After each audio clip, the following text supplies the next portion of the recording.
So I need some ideas for projects. The problem is I don't have any tools hooked up, so I have very minimal tools, and I got almost no materials. So do you have any ideas? Well, I do need some cornhole boards for a school event. Do you know how many videos are on YouTube about cornhole boards? There's like 1,000 of them out there. So I don't want to make it 1,001. I do. Make me some boards, or I'm gonna go buy them. I need them.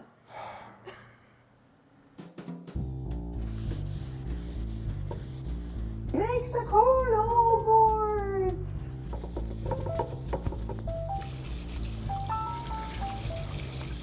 Make the cornhole boards. Make the cornhole boards. It's for the kids. Why am I spooky? The Wood Whisperer is sponsored by Titebond. So on today's show, we're making a classic cornhole board, and we're out of money. So we're basically going to be scrounging whatever materials we can from this firehouse, and I think we have some stuff that we can yank out of the attic and off the walls to actually make these things. And I don't have all my big power tools set up either, so we're gonna have to use whatever 110-volt tools we have laying around that will get the job done. All right, let's get to it. Now, one thing you might not know about this firehouse is after it was decommissioned, it was turned into a CrossFit gym. And I don't know if this is why this stuff is here, but both bays had 3/4 inch plywood on the drywall, and I think maybe it was to protect it from weights or medicine balls or heads. I'm not really sure. We found a lot of holes behind these things. So this bay still has one of these pieces here. It's in decent shape. I don't see why we can't take this thing off the wall and use it for the tops of our cornhole boards. Jason and I are gonna see if we can just yank this off of here without doing too much damage. Oh, there's another hole. Oh yeah. Nice. You're so strong. Want me to help? No. So let's get ready to cut this down. Jason warned me that most cornhole boards will probably have like 1/2 inch material. So 3/4 inch may be a little bit heavy, but it's what we got. It's a beefy boy. To cut the plywood, I'll use a circular saw and a clamping tool guide. These guides are great, but in order to line them up correctly, you need to know the distance between the blade and the end of the saw's base. Wherever I need to cut, I measure the distance over from the cut line and draw a new cut line for the clamping guide. Then I can make the cut. Now the tops are 2x4, so one sheet would actually yield 4 tops if you were making multiple sets.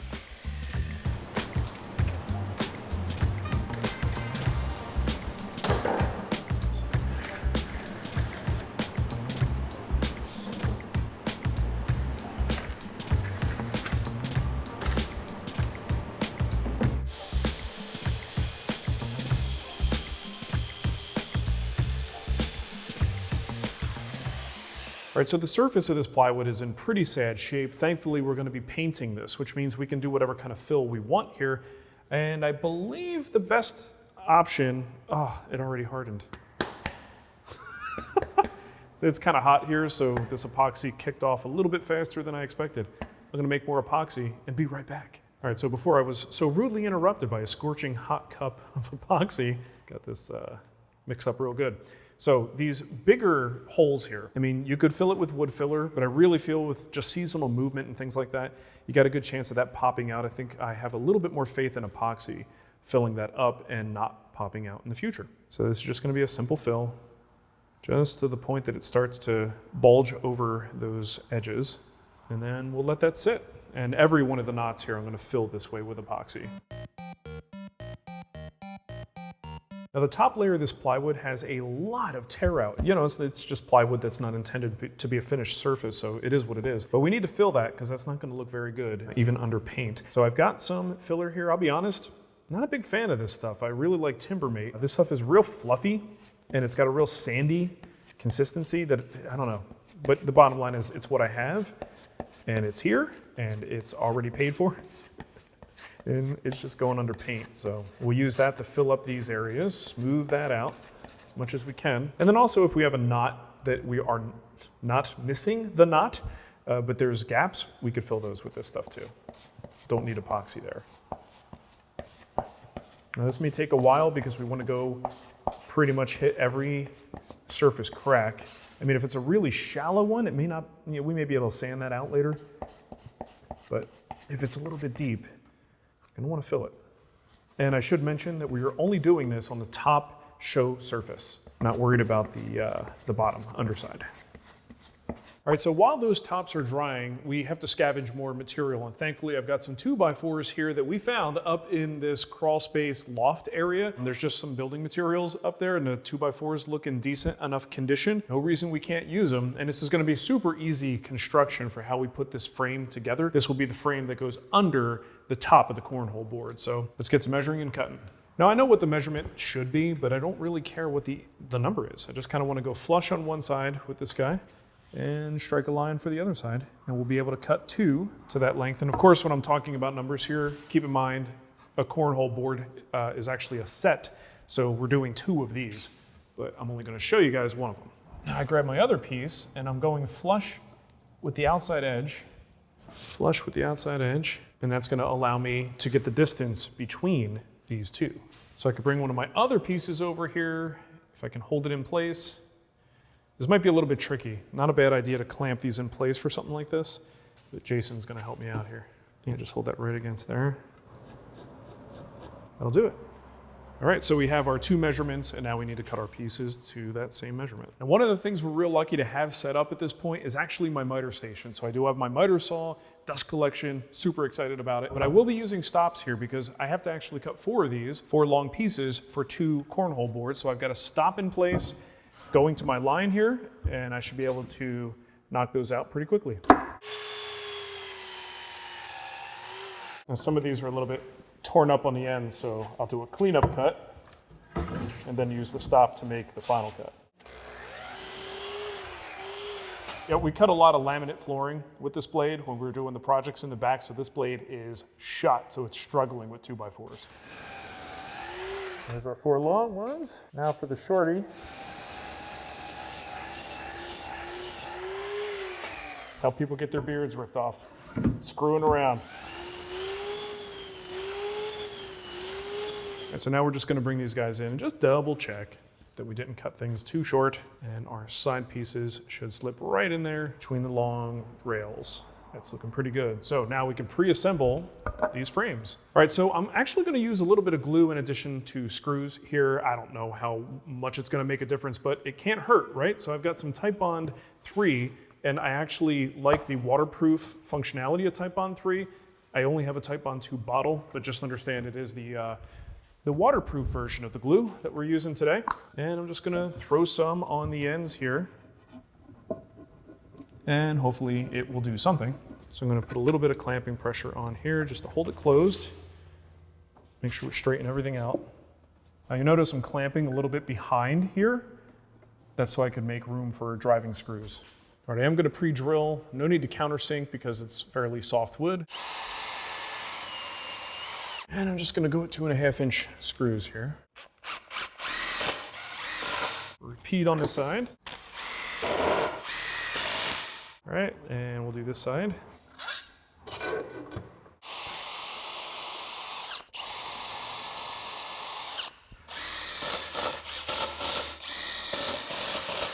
All right, we'll let that set up and dry. I'm gonna eat some lunch now. Give me that lunch. You wanna film that? I am. Woohoo! So check this out, this poor little bug. Very unfortunate. He got his head stuck to the tape, and I think he got his leg stuck to the epoxy, and then I pulled this because I didn't realize it was there, and I just popped his head off.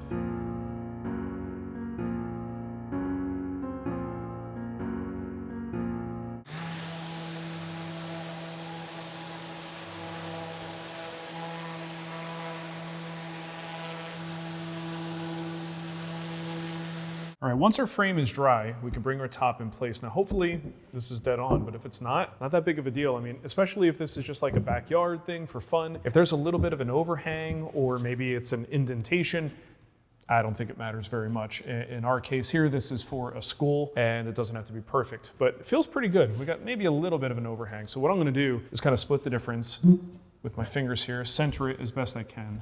And then we're gonna apply some glue and screws. Nice bead of glue. And I probably should have done the far side first so I don't get my jacket dirty.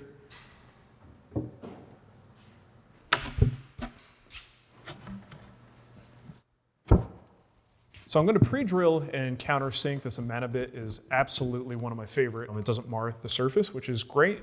And I'm just gonna go around. We're probably gonna cover these with some filler, so if you don't get a perfect pattern, that's okay. Just avoid the screws that you put into the frame previously.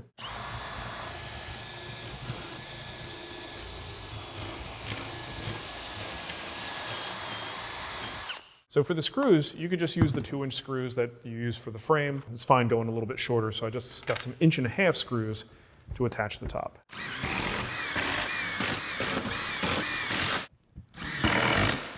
All right, so get that dust off of there and we'll fill these screw holes.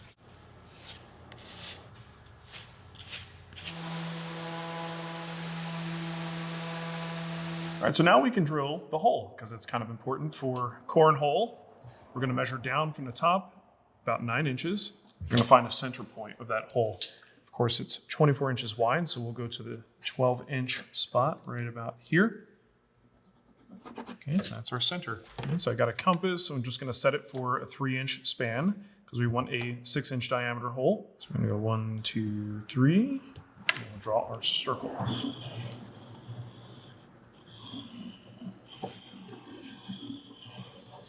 Oh yeah.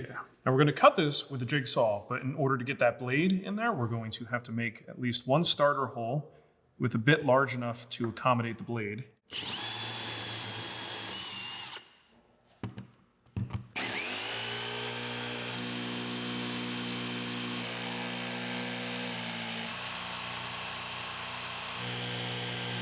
All right, so just a couple of things. If you have access to a hole saw, something like this, if you can get the right size, clearly this one would be too small.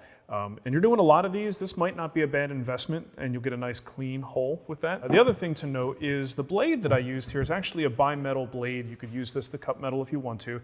Very fine teeth. And I like that, especially on plywood. Those fine teeth equate to a really nice smooth cut without a lot of tear out. And I just think you should have something like that, especially if people are gonna wind up reaching their hands in here. You don't want a bunch of splinters. Now, even though I have a pretty steady hand and good aim, I still have a circle here that's not dead on perfect, and it's not going to be. But if I have ridges or high spots, I really do wanna kinda clean those up a little bit. And a wood rasp is a pretty good way to do that.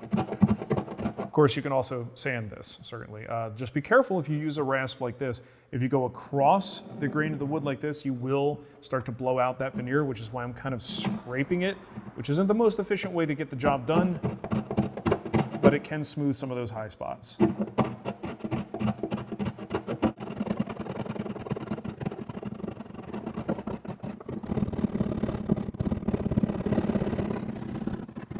Last treatment we're gonna do is a nice little round over around here. Now we could probably flip this thing over and do the other side too, which is again good protection for fingers and hands.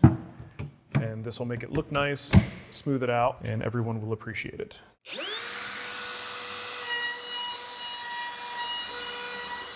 And then a little sandpaper to smooth it all out.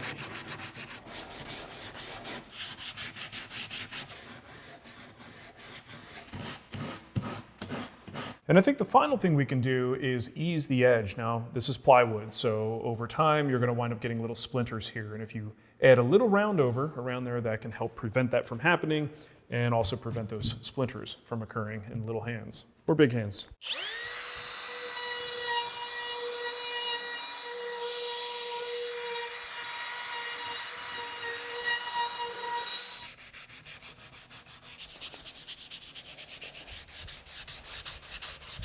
One of the things I think that really helps with something like this, especially when you have tops that are as thick as ours, these are going to be a little bit heavy. A handle will be great. So I was thinking about different types of handles we could put on here, and Jason had a great suggestion just to use some rope. And I happen to have some of this material here. So what we're going to do is drill a couple of holes. I'm not going to install the rope yet until we're done with the painting, but you just insert the rope on both ends, tie a knot on the inside, got yourself a nice little handle. So let's drill those now. And you can put this on one side, both sides, whatever makes the most sense to you. Tie a little bit of tape around the rope if it's starting to fray, and you can get that inserted just like so. But again, we're not gonna do this now, we'll do it later, but it's gonna make a nice little handle. All right, so we need to make 2 legs for each one of these. They kind of work like kickstands, so they should be able to move out of the way when not in use.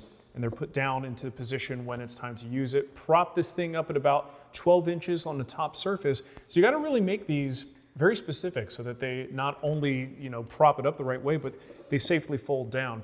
If you take a look at the action here, as we rotate this around, we need enough of a radius to clear both this wall and the underside of our top. And we got to make sure that the point of rotation is just right. So let me show you how to do it. All right, so the first thing we're going to do is cut these pieces to about 10 3/4 of an inch. And then on one end, we're going to add a 9-degree cut.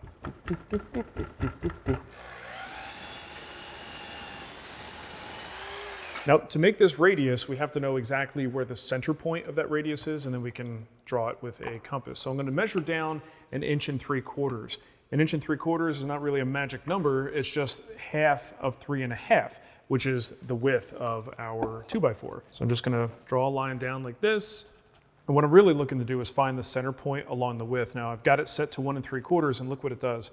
When I measure in one way, draw a line the other way, draw another line, I end up with 2 lines. Well, the good thing is it's close enough. As long as we go right between those 2 lines, that's going to be our center point.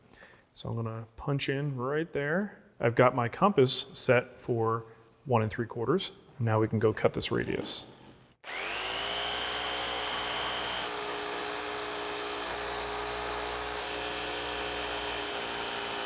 And now I'll just sneak up on that line, smooth it out with a little bit of sanding.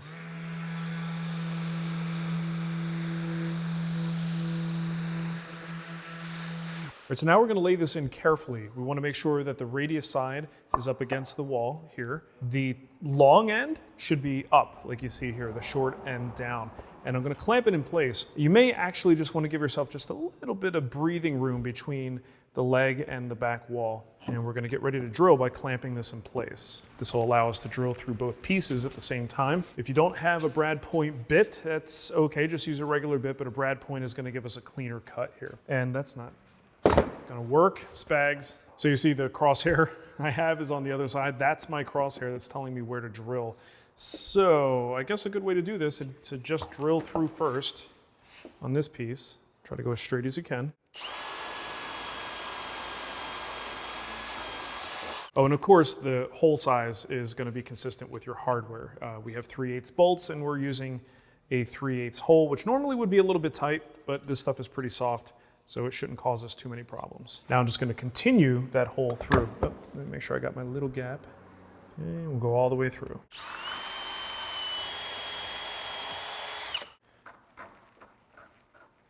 Now if we're lucky, we can lift this leg up and it's going to rotate freely.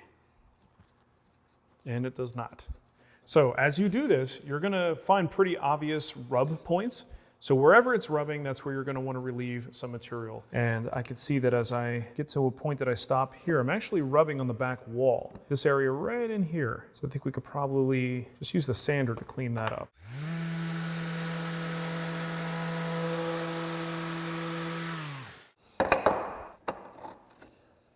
There we go. Let's get a little better idea if we tighten it up. I think we got it. Good. Now, last thing I want to do is ease these edges with a little bit of sandpaper, because these are an area that will likely start to split if you're not careful. Of course, you could use a router to do this too. And once it's nice and smooth and rounded over, you want to take the hardware off because we need to do some painting, and we don't want to paint these while these are together because they'll probably stick together and not come apart. All right, so we are going to paint these things. We've got some primer on hand that we can use. So we're going to kind of neutralize it with the primer and then hit it with whatever inexpensive exterior paint we could find. And I don't know, maybe we'll tape it off and do one of those triangle shapes that you often see on these things. Yeah, so rolling it all on. Should come out nice and textury.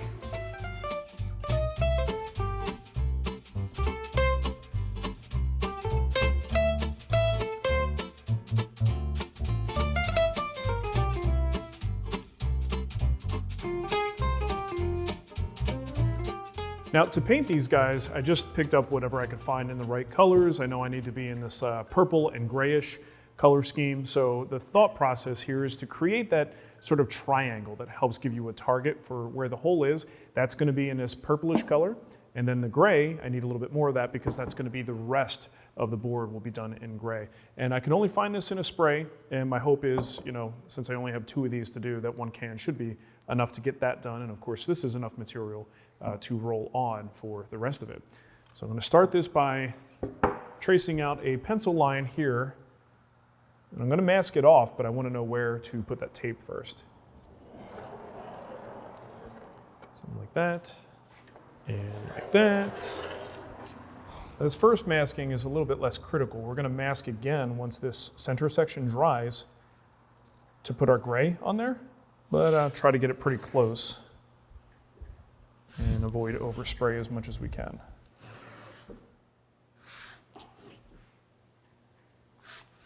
Now you might be tempted to just stretch the tape across and hope you get it nice and straight, but what I found is tape does actually bend. Even though you think you're going straight, it bends pretty easily, and you could end up with not a straight line. Get this front edge too.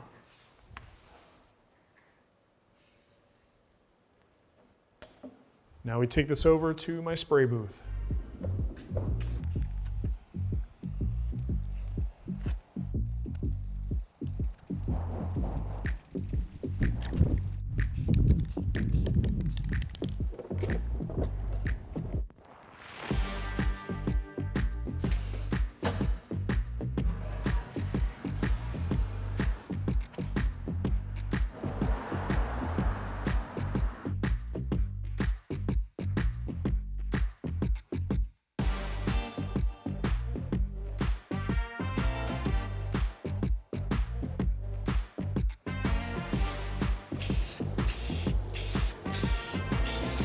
Weirdo hiding in the trees.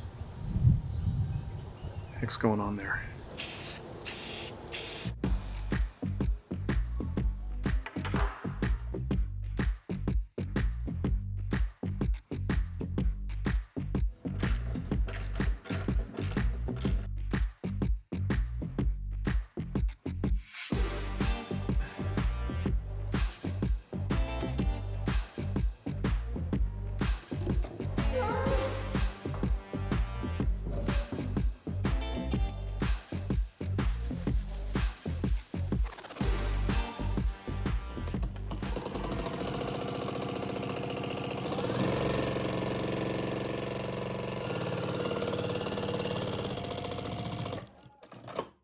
I like the way it goes up and down.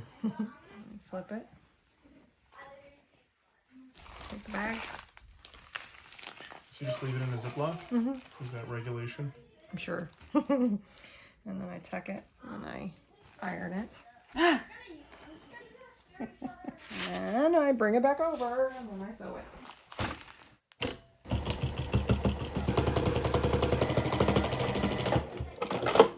I like to do 2 rows. Clean up the ends. Ta-da! Nice. Let's go play some cornhole. Mateo, let's go. Mateo, now! Why? I told you what we're trying to do. I don't even know how this game is played. And now I go. You go. No, stand back there and throw it. You don't know how she plays. It's Ava rules. Oh!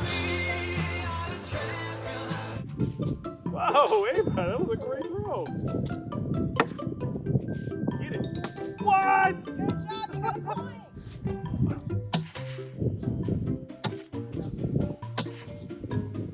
Ow.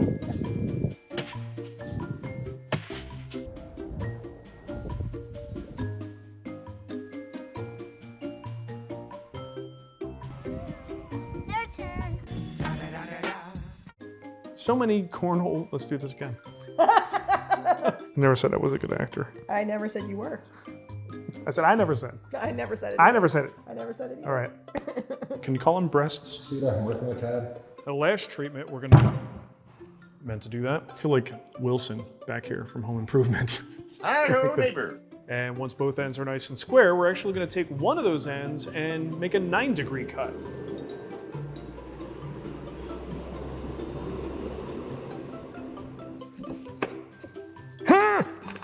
Got it. I'm just gonna let it roll. Pun intended. Cornhole boards. because that's what Nicole asked us to do. She says jump, I say how high.